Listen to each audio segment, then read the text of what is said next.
Hello and welcome to the Get French Football News Show here on July 8th, 2018. Here's your host, Adam White.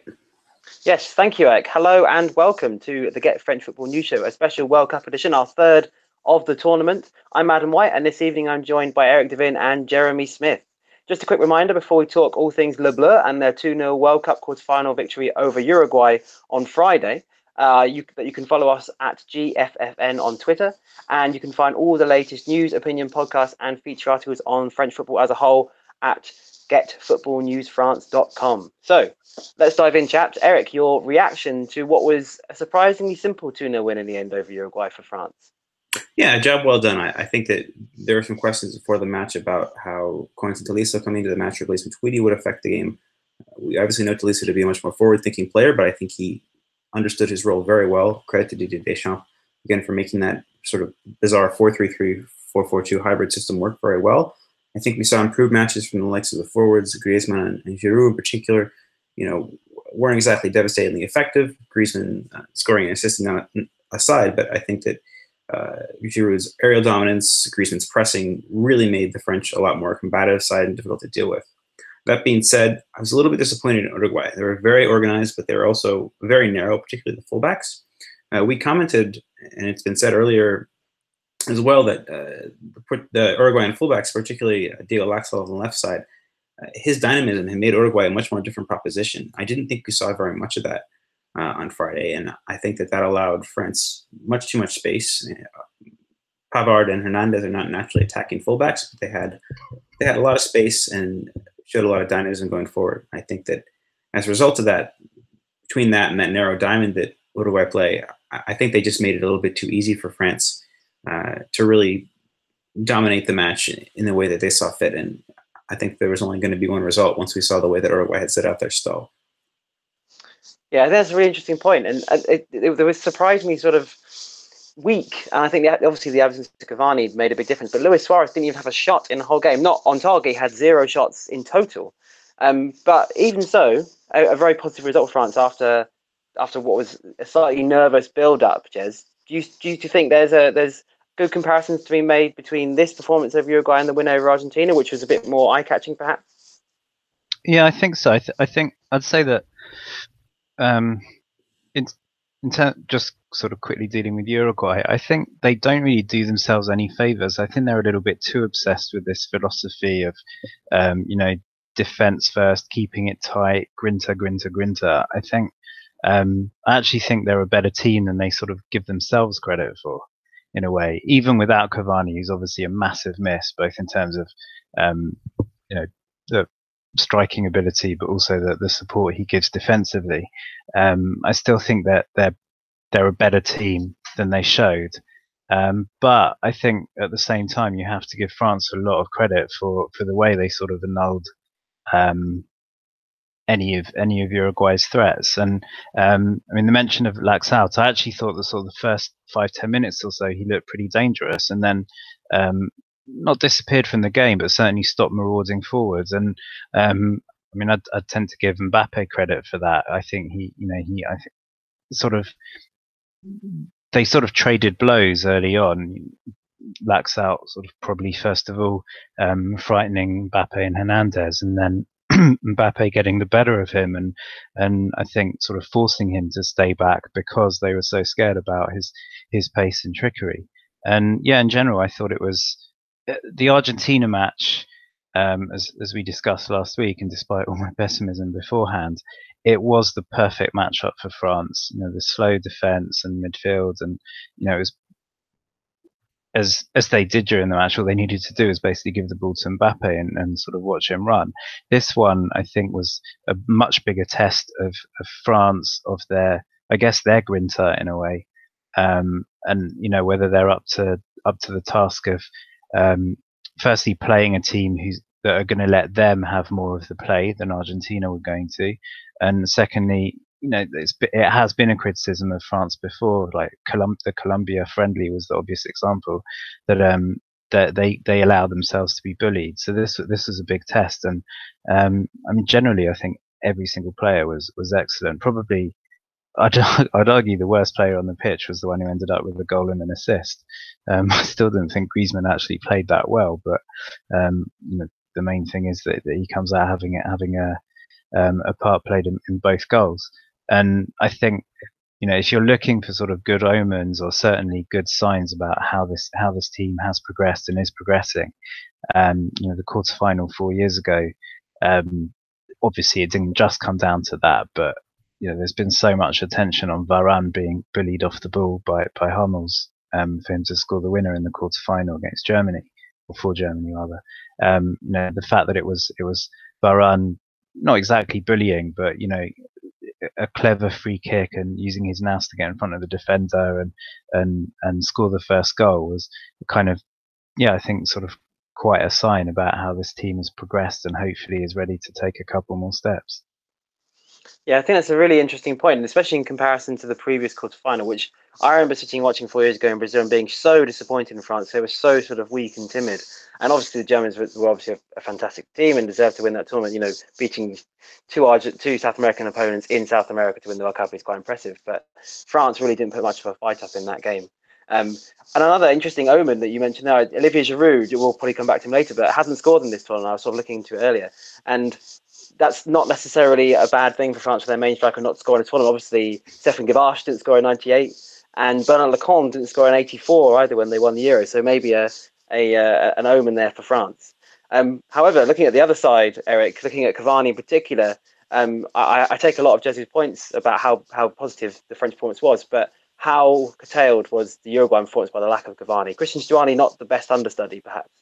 No, absolutely not. I mean, the thing about Cavani is that we see him as a matador, this well-built, powerful physical presence, but he's so much more than that. I mean, don't forget that this is a player who, despite not being the paciest or the most skillful on the ball or the best finisher, was a very effective, both scoring goals but also playing as a complete player on the left wing in a 4-3-3. He's always been a player for a club and country who's been immensely willing to sacrifice himself for the team's goals, and I think that bearing that in mind, he's a huge miss, not only for the work rate, the effort that he gives, but also for his scoring. I mean, he was very impressive in the win over Portugal in the round of 16 as well. So I don't think we can sell that short either. I think that absolutely he's a huge miss, and that shows. It's been mentioned now that there's this fourth substitution, extra time, that how much more of a leg up that can give countries like a France that have this deeper pool of talent versus a smaller country like Uruguay. Uruguay are fantastic, but we saw obviously in this match the lack of depth. I mean, to go from someone like Cavani, who has the goal record that he does, to Christian Stuani, who's a decent championship level striker, I think there's certainly no comparison, both in terms of goals, but also in terms of the players' ethos and what they bring to the team, both by example and in what they're doing. Yeah, I think that's definitely a fair point. Although Christian Stuani does deserve credit. I think he got 21 goals for Girona, who obviously promoted to La Liga, in 33 games in all competitions this season. So he's obviously useful in some regards, but just Cavani's a whole other level. I think something that really needs to be recognised in this game and how France have progressed over the course of the tournament, Jez, is obviously we talked a lot about how Deschamps goes about fitting in all of those forwards, and we talked about Giroud and Griezmann and Mbappe a lot. But defensively, they're looking pretty solid. And there's been quite a lot of consistency with that back four. Mendy and Sidibe being not fit has kind of given Pavard and Hernandez quite a chance, and they're taking it, aren't they? Them and the back four and Kante look pretty impenetrable at times. Yeah, I think Pavard got the headlines against Argentina because of that amazing goal. I think he's one of those who looked a little bit shaky the first couple of matches, which again is understandable. He's a young kid. He's only just got into the team and it's the World Cup. But I think he's looking better with every game. And Hernandez, I mean, for me, he's been... I hesitated because I was going to say first and then I thought of another one, second, third, fourth. But he's certainly been among France's best players this World Cup, I think. And not only his actual play, but again, using that word again a little bit, grinta. I think he's really got stuck in a way that maybe you could argue some French defenders don't. And although he's one of the newcomers, I think he's set a little bit of a tone. Loris, had shaky form coming into the World Cup, but that save, to keep it at 1-0 was absolutely crucial. And so far in this World Cup, he's been excellent.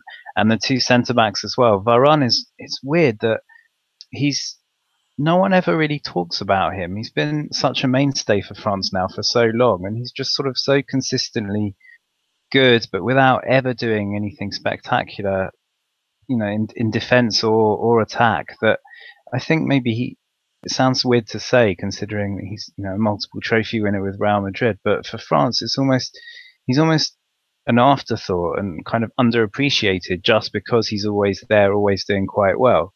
But I think he also has had a couple of dodgy moments in the last year or two. But I think he's taken on another dimension in this World Cup.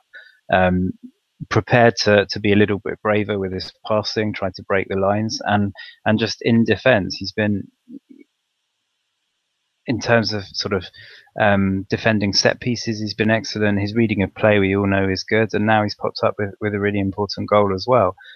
So I think he's sort of taken on another level, and possibly taken Umtiti with him, who again just before the World Cup had a few dodgy moments, but I think he's looked more and more reassured as the World Cup has gone on.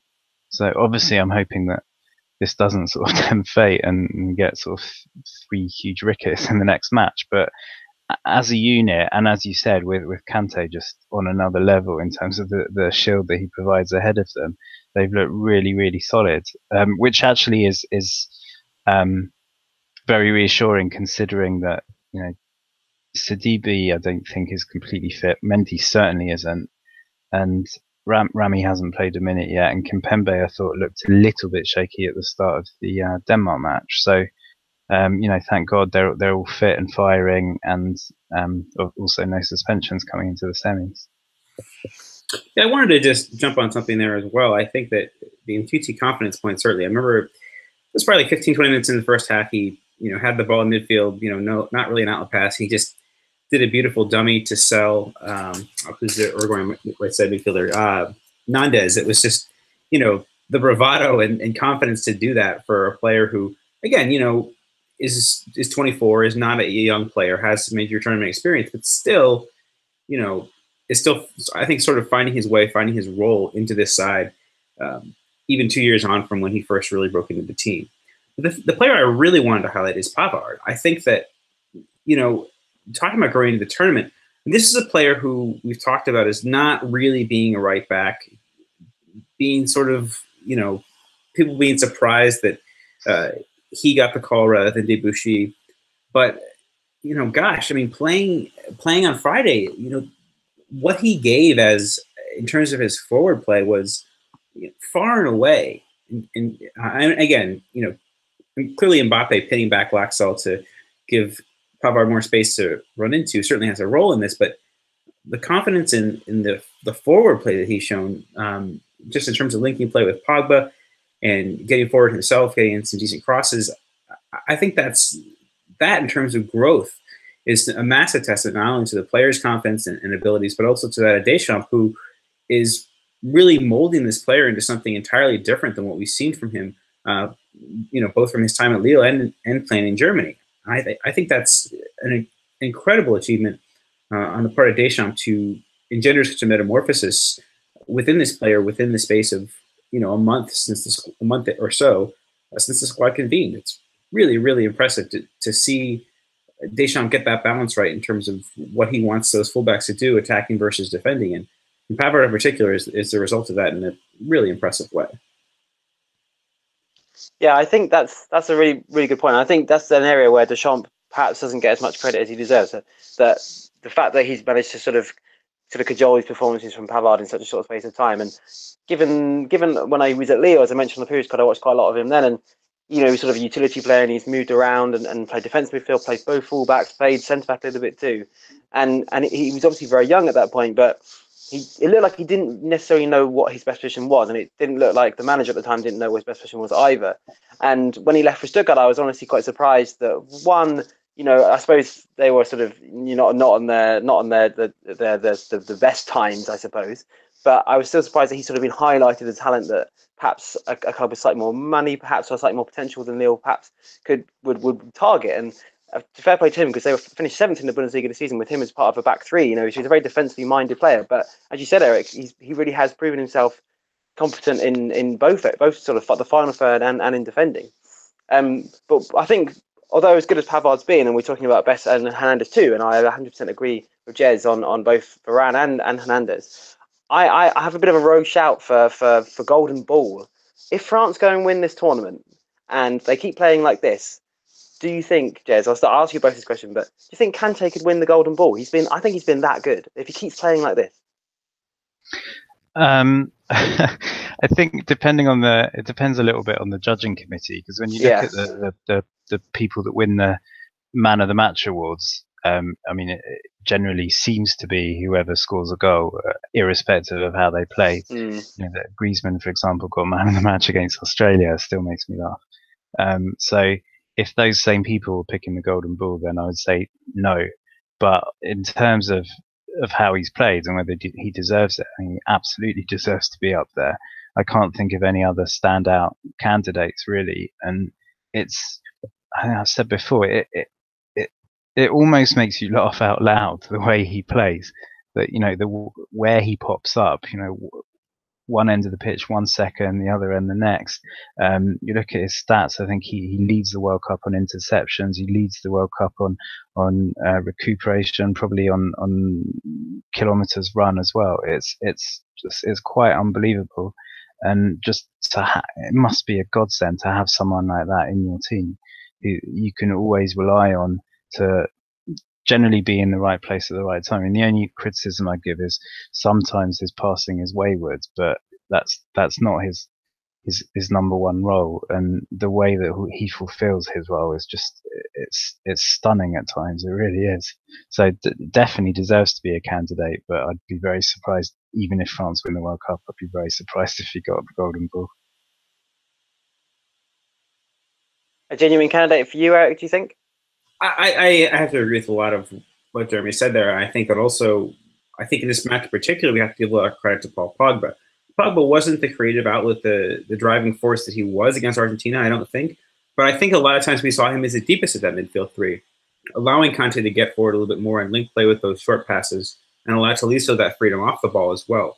And I think that a lot of credit has to go to really this midfield operating as a collective. And Kante is the obvious standout because of his work rate and the freedom he gives the other two players, be it Matuidi, be it Tolisso.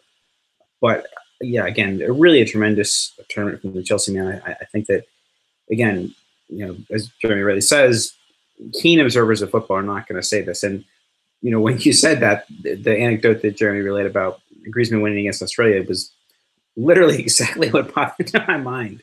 That, to the victor go the spoils, but, how well merited these awards are is not always that clear. I mean, I think if France were to win the tournament, depending on what happens in the last two matches, you would imagine it'd probably go to Mbappe or Griezmann, barring, say, Giroud scoring a hat trick or something in one of the remaining two matches.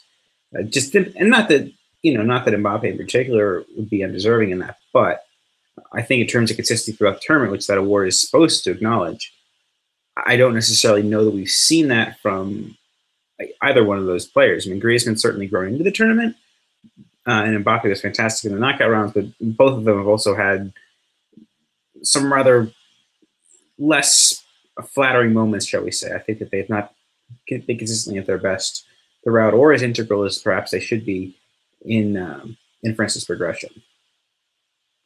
Yeah, I think that is you both made the kind of the key point there is that I think Lionel Messi won the previous one. I'm not sure he deserved that either. It's kind of sort of deference given to attacking players, based on sort of reputation more than anything else. But perhaps if we had a GFFN awards, perhaps he would win our Golden Ball maybe. I think a couple of things to that. Sorry, go on, just go. Sorry, just mention of Pogba. It's not usually a word that you'd associate with him, but he's also kind of in a very understated way, I think, been immense, as Eric said, this World Cup. And I think got a feeling Pogba and Varane made their France debuts in the same match, and I think that there's sort of a relatively similar trajectory to their France careers. And just as I said that I think Varane has become a bit more of a leader and a bit more of an influence in defence, I think Pogba is, by kind of sort of contrary, but by winding his neck in a little bit and keeping it more simple and playing more for the team and less as an individual, he's become a lot more of a leader of the team. And certainly with Griezmann being a little bit quieter than we'd hoped, I think he seems to be at some times the real leader on the pitch. He didn't necessarily show it when there was that whole flare up with Mbappe and Rodriguez later on, but apart from that, I think he's again also gone up another level. Not necessarily in terms of play, but in terms of sort of attitude and mental strength. And I think that's had a big influence on France this World Cup as well. Yeah, I'd have to agree there. Absolutely, I think he's as you said, he's simplified his game a little bit. Perhaps that's Deschamps has kind of mentioned that to him and sort of impressed upon him that he needs to do that. And I think he's been, especially in the knockout rounds, he's been quietly brilliant. And I think some of the less heralded players in this team, I like Pogba, which sounds a bit weird to call him less heralded, but when you compare it to the hype of Mbappe and Griezmann, and we talk about Giroud, and obviously Kante's been a little bit sort of quietly brilliant as well, but Pogba has kind of gone on the radar, and he's done really well this tournament. So I think he deserves a lot of credit.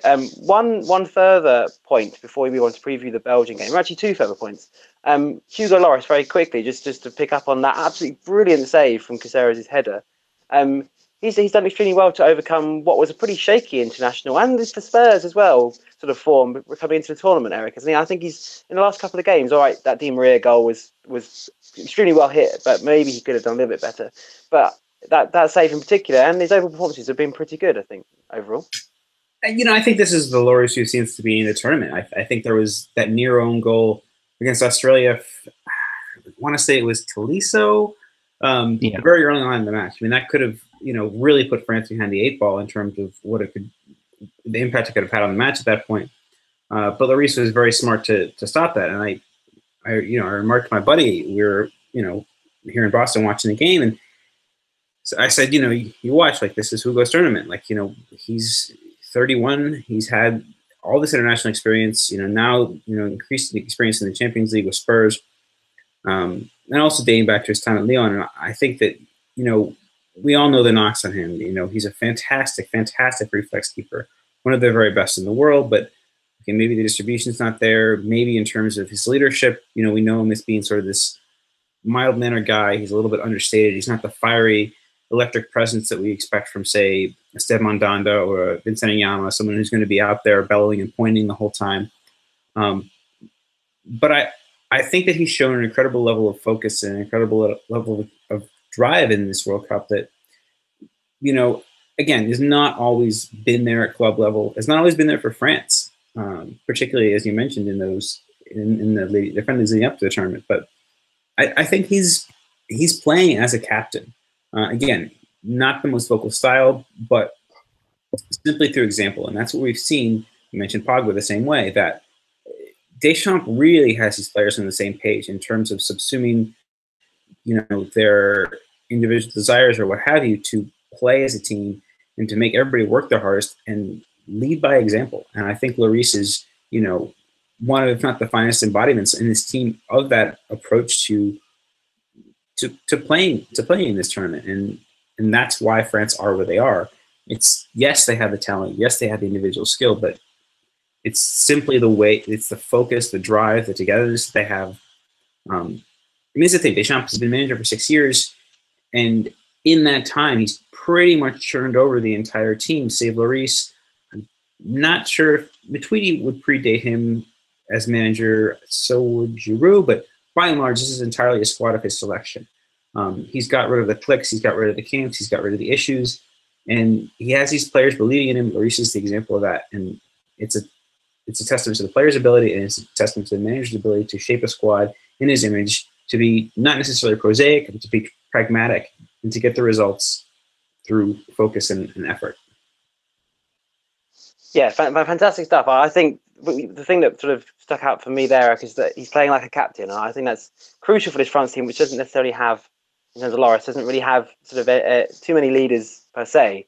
And if you just looked at this tournament in isolation, you would say that it's the Hugo Loris that Spurs fans should have been talking about 2 years ago or 18 months ago, the Hugo Loris we expect. So it's really good to see. One final point before we move on to Belgium, Jez, I just wanted to ask you about Tolisso. Matuidi suspended for this game. Tolisso came in, I thought did pretty well. Does Matuidi come straight back in, or is there a little bit of a fight for a place there? I'd expect Matuidi to come back in, but I would have no issues whatsoever if Tolisso kept his place. I thought he was excellent. I couldn't necessarily pinpoint anything in particular that he did apart from the one shot over, but he was another one, obviously not quite at Kante standards because no one is, but he just seemed to be everywhere. Just you could just tell that he was working so hard for the team, whether it was trying to support the attack or give the defense more protection. I was really impressed with his performance. It was not an easy match to come into after a slightly shaky first match against Australia, but this was the Tolisso that we know. I think he is a tactically intelligent player. He's happy to. We saw at Lyon, he can play in defence. He can play. He's even played as a sort of number 10 before when needed. So very versatile and able to support both ends of the pitch. But at the same time, he'll follow instructions and not do anything crazy. And there was an article in L'Equipe, or a mention in L'Equipe that when there was that flare up and Paul Pogba almost lost it and could easily have got a booking which would have ruled him out of the semi, it was Tolisso who came in and sort of pulled him away and helped calm things down, which showed that, again, it's not just about the actual play on the field, it's about thinking clearly in a what can be a fraught situation. And again, I was really impressed by his maturity. Yeah, I think I would agree. Definitely much more improved than the Australia. I think it was Australia he played against, wasn't it? The Australia game, yeah. And because he's an extremely talented player and he's still only 23, he's got quite high, he's got a high ceiling and there's the potential to be a genuinely world-class player there. And hopefully next season he'll get a little bit more opportunity at Bayern Munich. Although he did play quite a lot for them this season, but we could see him playing consistently at that level because he's definitely good enough. So just to move on to finish off the pod, gentlemen. France Belgium semi-final, Eric. This could be a tournament-defining game. It's got the potential to be one of the best sort of semi-finals we've seen for quite some while, hasn't it? I think so. I think. Correct me if I'm wrong. Last time these two teams met was 2015. They played a friendly, which I believe France won 4-3. It was a very wild match with not the best defending, but a lot of goal scoring. And I think that this match won't be quite that way. I think that we saw, particularly in the way Belgium approached the quarterfinal, that they, for all that attacking talent, can really be every bit as prosaic and not negative, but defensively sound as France. This is a match that, to me, I would say 0-0, 1-1, extra time, going to penalties, and then you've got two of the world's very best in Courtois and Lloris in terms of the penalty shootout. So I think that we're going to, this isn't going to be a match of flair or a match of excitement, but it's going to be a match of focus, of motivation, of drive, of a real sense of vitality and intent. Both of these teams knowing that, Belgium had this ballyhoo golden generation who, particularly we look at that defense. These are players that are in their late 20s, early 30s. Are they really going to be at the peak of their powers coming to the next World Cup cycle? Probably not. Some of them, it's a company particularly, probably wanting to be with the team. So I think that, Belgium have this motivation to win now. France perhaps are a little bit more of a team on the up, given the age of most of their squad, say perhaps Giroud, Lloris, and Matuidi. But I think that we're really going to see two teams that are going to bring everything they have to bear to this and are going to play, a really, really intense match of football. And that's not to say intense at the expense of quality. I think we're going to see just a really well-rounded and well-focused match. Yeah, I think intense is the word that I'm expecting from such a huge game. You do get that intensity from these sorts of matchups. Just to move into you, Jez, is something you would agree with in terms of how the game might pan out, and who do you see as favourites? Just as an aside, that game Eric mentioned, I just sort of looked it up, and Belgium actually 4-1 up at the Stade de France in that game, and coming into the last minute, and France scored twice to sort of make it a bit more respectable. Obviously, a very different time and not too relevant, but yeah, would you go along with Eric there? It was a very flattering result for France. They got 2 goals in the last couple of minutes, and they were pretty much humiliated in that match. So I certainly hope that this one takes a slightly different form. I agree it's going to be intense. There's so many players on both teams who know each other so well. Sort of clusters of 3-4 players at a time who play for the same club. So this is really going to be not only geographically but sort of personnel wise like a derby. And it has the potential to go either way. I mean, it could be a goal fest or it could be really tight. I think it probably depends a lot on the intent of the two teams. France, I think, have shown in the last 2 matches that they can either play sort of controlling possession or giving the possession to the other team.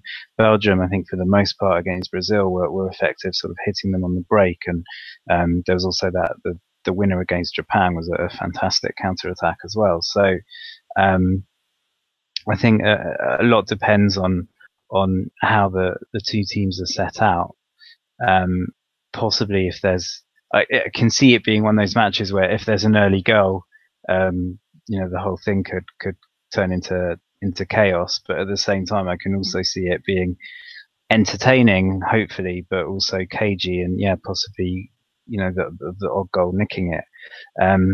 I know they were tested quite a lot against Brazil, but I'm still not 100% convinced about Belgium's defence. I do think there's sort of reasons for France to be cheerful there, and also with Meunier out, they obviously won't have their first choice right back there either. But the front 3 that they've got, the way they've been playing, Lukaku in particular, I think Hazard and De Bruyne, you expect excellence pretty much week in, week out. Lukaku, certainly Everton and United fans would argue that he has his very dodgy moments, but I think he's been absolutely superb this World Cup. And I think by virtue of the way those 3 have clicked together so far this World Cup, I think I'd put Belgium as slight favourites actually. But I think it's more or less 50-50. It really could go either way. Yeah, it does have the feel of a 50-50 game, and I agree that it does feel like a game that it will go one of 2 ways. It will be cagey and intense, or there'll be an early goal and all hell will break loose. Hopefully the second. Where do you think this game will be won and lost, Eric? Just as a final point to round us off. Yeah, I think as Jeremy rightly mentioned, I think that Belgian defense, we look at the likes of Alderweireld, Company, Vertonghen. These are some of the Premier League's best defenders, but there's no Premier League comparison for Kylian Mbappe. And I think that really is what this comes down to.